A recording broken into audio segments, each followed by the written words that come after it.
नमस्कार माझ्या सर्वांना, मी शिवानी. गावाकडच्या स्वादमध्ये आपलं खूप खूप मनापासून स्वागत आहे.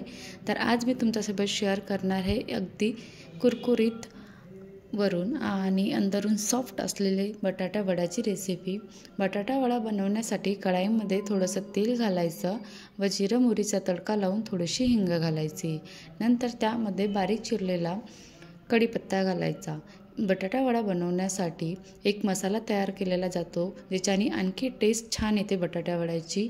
तर तो मसाला म्हणजे 5-7 मिरच्या घ्यायच्या, हिरव्या मिरच्या व 5-7 लसणाच्या करया व थोडंसं अद्रक घालून कोथिंबीर घालायचं व त्याचं तरतरचं पेस्ट तयार करून घ्यायचं, नाहीतर खलबत्त्यामध्ये काढून घ्यायचं. नंतर एक बारीक चिरलेला कांदा घातलेला आहे. कांदा अगदी ऑप्शनल आहे, आवडत असेल तर घालायचा, नाहीतर स्किप करून घ्यायचा. व बाकीचे मसाले टाकले आहे, जसं धनिया पावडर, आमचूर पावडर व हळदी पावडर व चवीनुसार मीठ घालून सर्व 1-2 मिनटं परतून घ्यायचं. नंतर बॉईल केलेले पोटॅटो हाताने मॅश करून घेतले आणि ते सुद्धा मी त्यामध्ये मिक्स करून घेतलेले आहे. अशा प्रकारे ऑलमोस्ट मसाला तयार झालेला आहे. याला लो फ्लेमवर 5 मिनटाच्या जवळपास शिजू द्यायचं. नंतर त्यामध्ये थोडीशी कोथिंबीरसुद्धा घातलेली आहे, ज्याच्याने आणखी छान दिसते मसाला. मसाला ऑलमोस्ट रेडी आहे. तर गॅसची फ्लेम मी बंद केलेली आहे आणि मसाल्याला थंड होण्यासाठी ठेवलेलं आहे. नंतर मसाला थंड होते तोपर्यंत एका भांड्यामध्ये 2 कप बेसन घ्यायचं, त्यामध्ये 1 चम्मच तांदळाचं पीठ घ्यायचं. तांदळाच्या पिठाने जी वरची कोटिंग असते बटाट्या वड्याची ते क्रिस्पीनेस असते, म्हणून थोडंसं एखाद्या चम्मचच्या जवळपास तांदळाचं पीठ घालायचं. त्यामध्ये थोडीशी हळद घालायची व मीठ घालायचं आणि मी चिमूटभरच लाल तिखट घातलेलं आहे, ते सुद्धा ऑप्शनल आहे. व कोथिंबीर घालून थोडंसं आणखी छान दिसते, मला आवडते म्हणून मी कोथिंबीर घातलेलं आहे.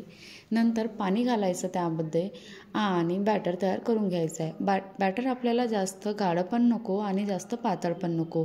पातळ झालं असेल ना तर त्यामध्ये तुम्ही थोडंसं बेसन घाला व बरोबर ॲडजस्ट करून घ्या, आणि गाढं असेल तर त्यामध्ये पाणी घालून बरोबर ते सुद्धा ॲडजस्ट करून घ्या. नंतर 1/4 टेबलस्पून बेकिंग सोडा घालून ते सुद्धा मिक्स करून घेतलेला आहे.